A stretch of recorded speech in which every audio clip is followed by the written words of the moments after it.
ನಮಸ್ತೆ. ಇವತ್ತು ಸೋಮವಾರ. ಕೆಲವರು ನನಗೆ ಕಾರ್ಪೆಟ್ ಲಿಂಕನ್ನ ಕೇಳಿದ್ರಿ. ಇದು ಆನ್‌ಲೈನಲ್ಲಿ ಪರ್ಚೇಸ್ ಮಾಡಿರೋದಲ್ಲ. ಶಾಪಲ್ಲಿ ತಂದಿರೋದ್ರಿಂದ ನನಗೆ ಲಿಂಕ್ ಎಲ್ಲ ಏನೂ ಇಲ್ಲ.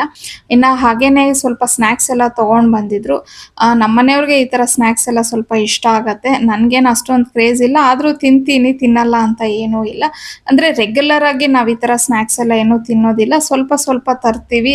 ಈವ್ನಿಂಗ್ಸ್ ಯಾವಾಗಾದರೂ ಅಂದರೆ ಟೀ ಟೈಮಲ್ಲಿ ಒಂಚೂರು ತಿಂತಿರ್ತೀವಿ ಅಷ್ಟೇನೆ. ಸೊ ಇದನ್ನ ನಾನು ಕವರಲ್ಲಿ ಇಡೋ ಬದಲು ಈ ರೀತಿ ಬಾಟಲಲ್ಲಿ ಫಿಲ್ ಮಾಡಿ ಇಟ್ಟಿರ್ತೀನಿ. ಹಾಗೇನೆ ನಾನು ಲಾಸ್ಟ್ ಇಯರು ನವರಾತ್ರಿ ಆಚರಣೆನೆಲ್ಲ ಮಾಡಿದ್ದೆ. ಸೊ ಕೆಲವರು ನನಗೆ ಕೇಳ್ತಾ ಇದ್ದೀರಾ, ನೀವು ಆ ಟೈಮಲ್ಲಿ ಹೇಳೋಕ್ಕಿಂತ ನಮಗೆ ಬಿಫೋರ್ ಹೇಳಿದ್ರೆ ನಾವು ಸಹ ಸೆಲೆಬ್ರೇಷನ್ಸ್ ಮಾಡೋಕ್ಕೆ ಈಸಿ ಆಗತ್ತೆ ಅಂತ ಹೇಳಿ. ಸೊ ನಮಗೂ ಫಾಲೋ ಮಾಡೋಕ್ಕೆ ಇಷ್ಟ ಇರತ್ತೆ, ಬಿಫೋರೇ ಹೇಳಿ ಮೇಡಮ್ ಅಂತ ಕೇಳ್ತಾ ಇದ್ರಿ. ಹಾಗಾಗಿ ಇವತ್ತು ನನ್ನ ಯೂಟ್ಯೂಬ್ ಚಾನಲಲ್ಲಿ ನಾನು ಯಾವ ರೀತಿ ನವರಾತ್ರಿ ಆಚರಣೆ ಮಾಡ್ತೀನಿ ಅನ್ನೋದು ಕಂಪ್ಲೀಟ್ ಡೀಟೇಲ್ ಆಗಿ ಶೇರ್ ಮಾಡಿದ್ದೀನಿ. ನಿಮಗೆ ಟೈಮ್ ಇದ್ದು ಇಂಟ್ರೆಸ್ಟ್ ಇದ್ದರೆ ಒಂದ್ಸತಿ ಚೆಕ್